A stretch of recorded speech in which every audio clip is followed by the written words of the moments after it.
Phone போட்டு 4-5 பேர் phone போட்டு வெட்டுவா குத்தவா இங்கே வர்ற அங்கே வர்ற அப்படி இப்படின்னு தேவையில்லாமல் ஓவராக என்னை டார்ச்சர் பண்ணிட்டாங்க. உங்கள் டார்ச்சர் மாதிரி நான் 1000 டார்ச்சர் பார்க்குறேன். எனக்கு நீங்கள் கொடுக்குற குள மிரட்டல் அதெல்லாம் கிடையாது. உங்களோட நான் எத்தனையோ விஷயங்கள் நான் கடந்து வந்திருக்கேன். குள மிரட்டலாம் என்ன எனக்கு செத்த ஜாகிறது. ஒரு போர்னு நினச்சிட்டா ராஜீவ் காந்தியை கொள்ளலையா, இந்திரா காந்தியை கொள்ளலையா, யாரையும் அந்த நாட்டில் கொள்ளலை. அதெல்லாம் சாதாரண விஷயம். ஒருத்தர் கொள்ள நினச்சிட்டா கொண்டே ஆவேன். அதுக்காக நான் பின்வாங்க மாட்டேன் என் கருத்து. ஆனால் எங்கள் சிங்கம் படுத்து கிடந்தா என்ன ஆகும், உரண்டை இழுப்பேன், குதிரை சவாரி செய்வேன். அது மாதிரி இருக்குது. ஓட்டை வாங்குறதுக்காக நான் உங்களை வந்து தட்டி கொடுக்குறது, கேதம் கேட்குறது அதெல்லாம் நமக்கு பிடிக்காத வேலை. நமக்கு தெரியாது. இதுக்கு தெரியாத வேலையை நான் பார்க்க முடியுமா? எனக்கு தெரியாத வேலையை நான் பார்க்க முடியுமா? சும்மா நாளைக்கு நடிங்க நான் எம்ஜிஆர் நான் எல்லாத்தையும் கட்டி பிடிச்சி அழுதுகிட்டு கிடக்கிறதுக்கு அதெல்லாம் நமக்கு தேவையில்லாத வேலை. நம்ம ரெவடி பையன்னு ஆகாஷ் ரெவடின்னு டிவியில் காட்டுறேன். நான் பேசினது மட்டும் உனக்கு என்ன நான் கேட்குறேன். அங்கெல்லாம் போய் முட்டுவேன். பத்திரிக்கைக்காரன் போட்டேன், சண்டிகைக்காரன் போட்டேன், புதிய தலைமுறைக்காரன் போட்டேன், ஜி தமிழ்காரன் போட்டேன், தினத்தந்திக்காரன் போட்டேன், தினமலர்காரன் போட்டேன், தினகரன்காரன் போட்டேன், ரெவடின்னு எல்லா ரெவடின்னு போட்டேன். இப்போ 30 வழக்கு இருக்குன்னு போட்டேன் ஆகாஷ் மேலே. போ அங்கே போய் முட்டுவேன். வணக்கம், 8 நம்பர் தலைவர் பேசுகிறேன். நேற்று நம்ம மானாமதுரையை பற்றி ஒரு வீடியோ போட்டிருந்தோம். அதாவது பொதுவாகவே ரெவடிகளை நாட்டில் வளர விடக்கூடாது. கோர்ட்டும் அவங்களுக்கு தண்டனை கொடுக்க முடியாது. ஏன்னா சாட்சி இருந்தால் தான் கோர்ட்டு தண்டனை கொடுப்பாங்க. ரெவடிகளுக்கு சாட்சி யாரும் சொல்ல வரமாட்டாங்க. ஏன்னா வெட்டுவேன் குத்துவேன் எந்த எல்லைக்கு வேணாலும் போவாங்க. அதனால் அவங்களுக்கு எதிர்த்தாப்புலாம் பொதுமக்கள்லாம் சாட்சி சொல்ல மாட்டாங்க. சாட்சி சொல்ல வைக்கவும் முடியாது. அப்படிங்கிற அடிப்படையில் தான் ரெவடிகள் இப்போ அவங்க இப்போ இங்கே வர எடுத்துக்கிட்டிங்கன்னா ஆகாஷ் எடுத்துக்கிட்டிங்கன்னா இதே மாதிரி தான் ஒரு வழக்கில் போய் பல வழக்கில் போய் போலீஸ் பிடிக்கும் போது கீழே விழுந்துட்டாரு செத்துட்டாரு அப்படிங்கிற மாதிரி இவங்க அடிச்சு கொண்டாங்கன்னு பல கோர்ட்டுலாம் கேஸ் நடக்குது. கோர்ட்டு கூட உத்தரவு போட்டிருக்காங்க. அது உண்மையாக இருந்தால் உண்மை ஆக்ஷன் பயங்கரமாக எடுக்கப்படும் அப்படின்னு கூட உத்தரவு போட்டிருக்காங்க. அது அவங்க சட்டப்படி தான் பேச முடியும். சட்டத்துக்கு அப்பாற்பட்டு கோர்ட்டெலாம் செயல்பட முடியாது, போலீஸும் செயல்பட முடியாது. ஆனால் சந்தர்ப்ப சூழ்நிலை நாட்டு மக்களை காப்பாற்றணும் அப்படிங்கிறதுக்காக ஆட்சியாளர்கள் சில இடங்களில் இந்த என்கவுண்டர் அடிதடியான விஷயங்களை அமுல்படுத்துவாங்க. அமுல்படுத்தாதே நிர்வாகம் நடத்த முடியும், இல்லை நிர்வாகம் நடத்த முடியாது. அப்படின்னு நான் பேசுகிற உடனே அவங்களுக்கு நான் எதிர்ப்பாகவும் பேசலை. மானாமதுரை போராட்டம் பண்ணிக்கிட்டு இருக்கவங்க நான் எதிர்ப்பாகவும் பேசலை. உள்ள நிலைமையை பேசினேன். ரெவடியில் யாராக இருந்தாலும் என்கவுண்டர் போடுறத தவிர வழியே இல்லை அப்படின்னு நான் பேசிக்கிட்டே இருந்தேன். இன்றைக்கி உங்களுக்கு மட்டும் இந்த பேச்சு பேசலை. ஏன் நான் இதை சொல்ல வரேன்னு கேட்டால் எனக்கு ஃபோன் போட்டு 4-5 பேர் ஃபோன் போட்டு வெட்டுவா குத்தவா இங்கே வர்ற அங்கே வர்ற அப்படி இப்படின்னு தேவையில்லாமல் ஓவராக என்னை டார்ச்சர் பண்ணிட்டாங்க. உங்கள் டார்ச்சர் மாதிரி நான் 1000 டார்ச்சர் பார்க்குறேன். எனக்கு நீங்கள் கொடுக்குற குள மிரட்டல் அதெல்லாம் கிடையாது. உங்களோட நான் எத்தனையோ விஷயங்கள் நான் கடந்து வந்திருக்கேன். குள மிரட்டலாம் என்ன எனக்கு செத்த ஜாகிறது. ஒரு போர்னு நினச்சிட்டா ராஜீவ் காந்தியை கொள்ளலையா, இந்திரா காந்தியை கொள்ளலையா, யாரையும் அந்த நாட்டில் கொள்ளலை. அதெல்லாம் சாதாரண விஷயம். ஒருத்தர் கொள்ள நினச்சிட்டா கொண்டே ஆவேன். அதுக்காக நான் பின்வாங்க மாட்டேன் என் கருத்து. ஆனால் என் கருத்தை நான் என்ன பேசுறீங்க தெரிஞ்சுக்கிட்டு பேசணும். உங்கள் மனசை புண்படுத்துறதுக்காக நான் பேசுகிறேன். நீங்கள் தலித்துக்கள், அதனால் உங்கள் மனசை நான் புண்படுத்துறதுக்காக நான் வந்து பேசவே இல்லை. நான் எங்கள் ஊர் பக்கத்தில் கூட 33 வழக்கு இருக்குது. அவரை காலில் சுட்டாங்க. அப்போது நான் என்கவுண்டர் போடியான்னு எல்லாத்தையும் அப்போவும் சொன்னேன். ஞானசேகரன் கற்பழித்த வழக்கு, அண்ணா காலேஜில் கற்பழித்த வழக்கு, என்கவுண்டர் போடியான்னு பார்த்துக்க. என்ன எல்லாத்துக்கும் என்கவுண்டர் போடியான்ட்டு நான் நிர்வகிக்க முடியாது. உன்னால் சட்டத்தில் போய் கோர்ட்டில் போய் அலைஞ்சு தவிச்சு உங்களால் நிரூபிக்க முடியாது. நிரூபிக்க பார்த்தீங்கன்னா வெளியே வந்தால் ஆட்டோட போலீஸை வெட்டிடுவேன். போலீஸ் செத்துருவேன். அவ்வளோதான். எத்தனை வருது இப்போ திருப்பூர் நடக்கலையா? போலீஸை வெட்டி கொள்ளலையா? திருப்பூர் வெட்டலையா? நேற்று கூட பார்க்குறேன் ஈரோட்டில் ஒருத்தர் குடியாரை வந்து போலீஸை சட்டையை பிடிச்சி வம்படியாக வீம்புக்கு இருக்கிறேன். சிங்கம் படுத்து கிடந்தா என்ன ஆகும், உரண்டை இழுப்பேன், குதிரை சவாரி செய்வேன். அது மாதிரி இருக்குது. காக்கி சட்டை போட்டே இப்படி ஒன்றும் யாருக்கும் பயம் இல்லை. முன்னாடி காக்கி சட்டைக்கு ஒரு மரியாதை இருக்கும், ஒரு பயம் இருக்கும். இப்போ காக்கி சட்டைக்கு யாருக்குமே பயப்படும் இல்லை, மரியாதை என்ன காரணம்? ஆக்ஷன் கிடையாது. ஆக்ஷன் வேணும். நாடு நிர்வாகம் பார்க்க. நீங்கள் உங்கள் சைட்லேருந்து பேசுகிறீங்க, நான் என் சைட்லேருந்து நான் பேசலை.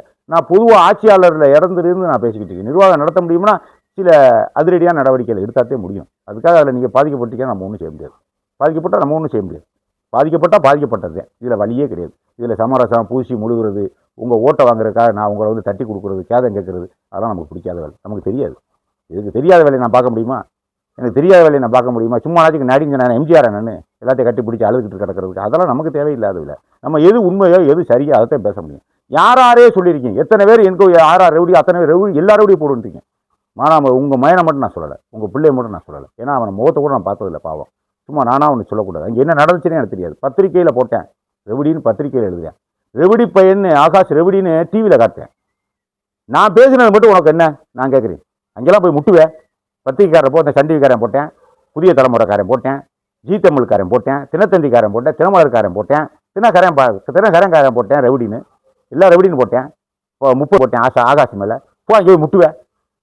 இதை சொன்னோம்னா பத்திரிக்கைக்காரன் போல சரியில்லை. ஏப்பா பத்திரிக்கைக்காரன் சரியில்லை, டிவிக்காரன் சரியில்லை, போலீஸும் சரியில்லை, நான் சரியில்லை. நீ சொல்கிற மட்டும் உண்மை அப்பனா நான் கேட்குறேன். நீ சொல்கிற மட்டும் அப்போ வெட்டுவேன் குத்துவேன் வாய்ட்டு இதெல்லாம் எங்களை மிரட்டுறதா இல்லாத நான் கேட்குறேன். ஏன்னா என்ன பேசுறீன்னு தெரிஞ்சுக்கிட்டேன். இந்த ரவுடின்னு இல்லை, எந்த ரவுடியாக இருந்தாலும் வளர வரக்கூடாதுங்கிறீ. நான் உன் மயனை சொல்லலை, உங்கள் ஊருக்காரன் நான் சொல்லவே இல்லை. நீ என்ன, நீ தலித்து அத்தி பூத்தாப்புல ஒரு சாதியில் ரவுடி உருவாது.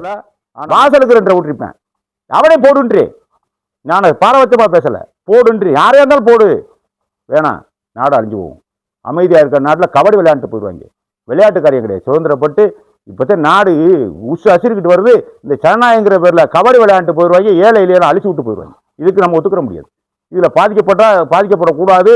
அதில் ஸ்ட்ராங்காக நடவடிக்கை, போலீஸை காப்பாற்றி ஸ்ட்ராங்காக நடவடிக்கை எடுக்க வைக்கணும்னு சொல்கிறீங்க. அவங்க சில ஒழுக்கக்கேடான சில விஷயங்கள் இருக்கலாம், லஞ்ச லாவணியம், அவங்களுக்கு சில செக்ஸ் விஷயம் நடக்கணும்னு பல புகார்கள்லாம் வருது. அது வேறு விஷயம், அது டிபார்ட்மெண்ட்டே ஒழுங்கு கொடுத்தணும். நம்ம சைடு ஒழுங்கு இல்லாப்படுத்தலாம், அப்போ அந்த சைடு ஒழுங்காப்படுத்தலாம், இல்லாப்படுத்திக்கலாம். இன்னும் எங்கேயும் போயிடாது. பல பிரச்சனை போலீஸார் மேலே இருக்குது, நம்ம இல்லை நியாயப்படுத்த முடியாது. ஆனால் சமுதாயம்னு வரும்போது, நாடுன்னு வரும்போது என்ன நடவடிக்கை எடுத்தால் எல்லாரும் அமைதியாக வாழ முடியும் அப்படிங்கிறதுக்கிட்டே நம்ம பேசுகிறோம். அதனால் உங்கள் மயனுக்காக, உங்கள் சொந்த பந்தத்துக்காக நான் சால்ரா கொட்டி பேச முடியாது. ஏன்னா நான் வேறு ஆளுக்கு பேசுனீன்னு சொல்லுங்கள், யாருக்காவது ஒரு ரவுடிக்கு சால்ரா கொட்டின்னு சொல்லுங்கள், யாருக்காவது ஒரு ஆளுக்கு சுடாத, நீ எப்படி சுடலாம், நீ எப்படி அடிக்கலாம் பிடிக்கலாம் போலீஸை சொல்கிறீன்னு சொல்லி, இல்லை அப்படி சொல்ல மாட்டேன் நான். யாருக்காக இருந்தாலும் ஒரே பதில் தான், சுடுறத தவிர வழியே இல்லை. என் கொள்கையும் அதே, இப்போயும் இல்லை, எப்போவுமே அதே என் கொள்கை. ரவுடியாக இருந்தால் 4 கேஸ் 5 கேஸ் இருந்தால் சுற்ற வேண்டியது, 6 கேஸ் 7 கேஸ் இருந்தால் ஏன்னா சாமியில் வந்துடுவானே, என்ன பண்ணுவ நீ நிரூபிப்பியா? உங்கள் பிள்ளை செத்து போச்சுரும் நீங்கள் ஆதங்கப்படுறீங்க. உங்கள் வீட்டில் ஒருத்தர் ரவுடிஸை 4 பேரை வெட்டினேன்னா உங்களுக்கு எப்படி கோவம் வரும்? உட்காந்து ரோட்டில் உட்காந்து போகிறாங்கன்னா உங்களுக்கு உங்கள் மனநிலை என்ன? போலீஸ் உங்கள் மேலே கோவப்படுவீங்க. என்னடா ஒரு நடவடிக்கை எடுக்க மாட்டேன், போலீஸ் எப்படி நடவடிக்கை எடுப்பேன்? வர்றவனை பூரா நீங்களும் பிடிக்க மாட்டீங்க, பிடிக்கிறவனை பிடிக்க போனால் அதை செத்து போனேன். அப்புறம் கேஸ் எப்படியா முடிக்கிறது? கேஸ் எப்படி? குற்றவாளி யாரதே பிடிக்கிறது? என்ன குற்றவாளியை கண்டுபிடிக்கக்கூடிய கடமை, குற்றவாளியை கண்டுபிடிக்கக்கூடிய கடமை, குற்றத்தை கண்டுபிடிச்சி அவனை தண்டனை வாங்கி கொடுக்கக்கூடிய கடமை, அந்த பொருளை கைப்பற்றி கோர்ட்டில் ஒப்படைக்கக்கூடிய கடமை அத்தனை போலீஸ் தானே இருக்குது. நீதிபதி எங்கேயா இருக்குது? தீர்ப்பு தான் சொல்லுவார் உட்காந்துக்கிட்டு, ஏசி ரூமில் உட்காந்துக்கிட்டு நீதிபதி தீர்ப்பு தான் சொல்லுவார் பேனாட்டை. ஆனால் அத்தனை சாட்சியில் கொண்டு நிப்பாட்டணும், அது போலீஸுடைய வேலை. சாட்சியை கொண்டு நிப்பாட்டணும், நிரூபிக்கணும்னா தூக்கி எறிஞ்சிட்டு போயிடுவாங்க. என்ன நிரூபித்த, என்ன சாட்சியை கொண்டாந்து விட்டேன்? இவங்க காலைல கையில் ஒரு சாட்சியை கொண்டாந்து நிப்பாட்டுவாங்க, போய் ரெவடின்னு சொல்லி ஆமான்னு சொல்லியான். இவன் வந்தான் ரெவடினா என்னை சொன்னினா அவனை வெட்டி கொண்டே விடுவேன், இவன் ஓட்டி விடுவேன். அவர் நீதிபதி பார்ப்பார், சாட்சி சரியில்லையே தள்ளுபடிம்பார், என்ன விசாரிச்சிருக்க அப்படிம்பார். அவன் என்ன செய்வேன்? காலைல கையில் வந்து சாட்சியை கொண்டு நிப்பாட்டலாம், சாப்பாடு பிரியா நீ வாங்கி கொடுத்து நீ இப்படி சொல்லியான்னு சொல்லலாம். அவன் என்ன பண்ணுறது? அவன் சொன்னா, அவன் சொன்னா தானே இவன் என்ன செய்வேன்? ஆக இவ்வளவு வேலை இருக்குது போலீஸுக்கு. ஆக போலீஸை வலு குறைக்கக்கூடாதுன்னு என் கருத்தை நான் சொல்லிக்கிட்டு இருக்கேன். எனக்கு ஒன்றும் போலீஸ் எனக்கு வேண்டப்பட்டவங்க கிடையாது. பொதுவாக ஒரு நாடை நிர்வாகம் பார்க்கக்கூடிய சிஸ்டத்தில் கொஞ்சம் கை வைக்காதியே, வேணாம் அழுத்தம் கொடுக்காதியே. அந்த இடம் உட்காந்து போச்சுன்னா சுழற்சி முறையை நின்று போகும். நாட்டில் சட்ட ஒழுங்கு கெட்டு போச்சுன்னா இப்போயே கஞ்சா எங்கே வேணால் குடிக்கிறேன். கஞ்சா எங்கெங்கே வருதுன்னே தெரியல. பாதி 25% போலீஸார் உதவியோடு வருதுங்கிறேன், 75% போலீஸார் கண்டுக்கிறாம முடியலைங்கிறேன். இப்படி பல விஷயமா இருந்துக்கிட்டே இன்னும் நாடு நடந்துக்கிட்டே இருக்காங்க. நம்ம சைடு இருக்கக்கூடிய விஷயங்களை தெளிவாக்கணும். முதல்ல ரெவடிகளை ஒழிச்சிட்டாலே கஞ்சா புழக்கம் நின்றுடும். கஞ்சா புழக்கம் சுத்தமாக நின்றுடும். ரெவடிகளை போட்டாச்சுன்னு கஞ்சா விற்கிறதுக்கு ஆள் இல்லை. ஏன்னா சுற்றுவாங்களா, அடிக்கிறாங்களா, நொறுக்குறாங்களா, காலக்கை நொறுக்குறாங்களா, அந்த பார்சல் கொண்டாந்து நம்ம விற்று செமிக்க முடியாதான்னு எல்லாத்துக்கும் தெரிஞ்சு போகும். இப்போ கஞ்சாவுக்கு ரெவடியில் விட்டாச்சா, அவன் 4 ரெவடியை வளர்க்குறேன் கஞ்சா கொடுத்து. இதை சும்மா குடிச்சிக்க, 1000 ரூபா சரக்கு, 5000 ரூபா சரக்கு, எனக்கு 500 ரூபாய் கொண்டாந்து குடி, 4000 ரூபா வச்சுக்கிறேன். அவன் பூரா கஞ்சா குடிக்கிறேன், அவனுக்கு ராசம் கிடைக்குது, இவனுக்கு அடிமையாக இருக்கேன். ஆக பெரிய கூட்டாளி மாதிரி ஆகிட்டு வருது இந்த ரவுடி சங்கிறது கஞ்சா மூலமாக. இது என்ன ஆகும்? போலீஸை முறைக்கிறேன், போலீஸை அடிக்கிறேன், பக்கத்து வீட்டுக்கார அடிக்கிறேன், சொன்னா வெட்ட வர்றேன், குத்த வர்றேன், இன்ஃபர்மேஷன் கொடுத்தா போலீஸே வெட்ட வர இன்ஃபர்மேஷன் கொடுத்தா விடுவானா? கொண்டே விடுவேன், கந்திர குளமாக வெட்டியே விடுவேன். ஏன்னா வாய்ட்டை நெய்யில் சொல்கிற வெட்டி பிடி குத்தி விடுவேன், நெசத்துக்கே செஞ்சே விடுவாங்க கஞ்சா குடிக்கிறேன் பூரா. அப்போ யாருமே சொல்கிறது இல்லை, ஏன்னா அவன் உயிருக்கு தான் பாதுகாப்பாக இருக்குன்னு நினைப்பேன். அவன் பாரு குண்டக்கு மட்டும் வெட்டி போயிட்டு நமக்கு எதுக்கு கஞ்சா விட்டாலும் சரி, பிறன் சுகர் விட்டாலும் சரி அப்படின்னு அவங்க வாட்டுக்கு அமைதியாக போய், இது நாட்டுக்கு நல்லது இல்லை, தீங்கா போயிடும்.